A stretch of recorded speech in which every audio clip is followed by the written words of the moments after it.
The reason I didn't love Stafford for MVP was basically what we saw today. He just has a few bad passes a game. He had 2 picks. One wasn't his fault, but he missed near the end. He missed in that last drive. He had Jefferson wide open in the end zone, missed him. I thought he had what would you say, 6 or 7 really bad throws in that game? Yeah, I would say that. And you know what else I'd say? I think he's going to the Hall of Fame. I think he is. I think that puts him over.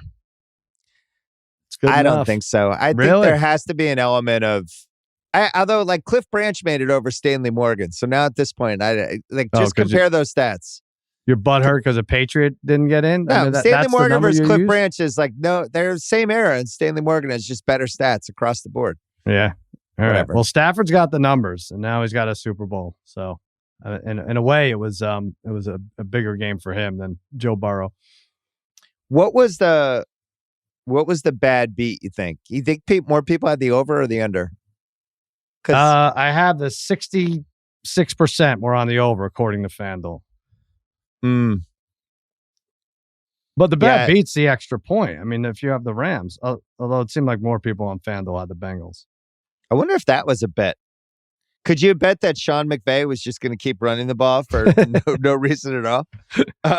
Higgins, a non-quarterback touchdown pass. Brother Bry had this on our show, 14-1. So when Mixon threw it to Higgins, wow, that was 14-1. It feels like that's happened in at least 3 of the last 8 or 9 Super Bowls. Yeah, more than once every 14 years, right? So another subplot. Will McVay quit? What would you put odds on that? I don't know. That's great. I mean, I don't know. You look at John Madden and he quit. He retired so early. That doesn't make any sense. One of the greatest, winning percentages of all time. He doesn't strike me as someone who's going to quit. He's got to be up at 5 a.m. scheming. Another subplot. Aaron Donald, who had, according to PFF, 8 pressures on their first review, which was the most by defensive linemen in the PFF era. They've been measuring since 2006. Do you count that a pressure when he shoved Burrow out of bounds? I love that. I'm so glad they didn't call a flag on that. I know. Yeah. So he now moves into the on the pyramid. He moves to the top level with defensive players. Yeah. He needed the Super Bowl, but now he's up there with LT and Reggie White and whoever else you want to throw. Do you think it's his build is why he doesn't get the LT? LT was so slender and seemed so fast. I think he gets that. But if you really just rate them side by side, he's every bit as good as LT, I think. He really is. It's as impactful. I couldn't agree more. LT is still the greatest. LT and Rice are the 2 greatest football players I've ever seen. Brady's probably the best. Neither of them played for Boston. How are you going to say that? I just think that those guys were just unbelievable to watch. I've just never seen anything like it. But I think with Donald, if we were on his team, his image team or whatever, I think some cool facial hair or something would have really helped him. Interesting. A long chin beard thing or some way to stand out. There's something about him where he doesn't stand out face physically.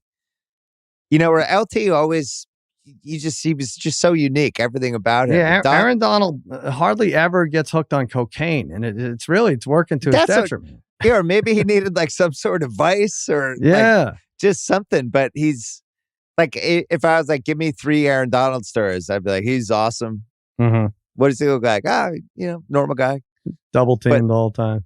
But then when you watch, there was a couple times in the game just where he's chasing Burrow, and it honestly you're fearing for the quarterback. He had an Ndamukong Suh anger today, right? I felt he did just like a force that was terrifying force.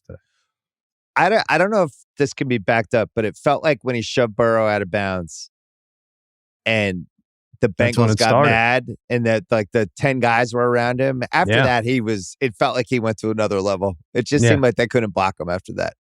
There's going to be a lot of takes this week about the Rams gamble paying off. But 4th and 1? Yeah. No, just in general, giving up all those draft picks and it paid off and they did it and all that stuff. And it's true. And I've said it on my pod. I'm sure you've said it on one of your 9 pods. How dare you? The thing is, though, when you do all the gambles that they did,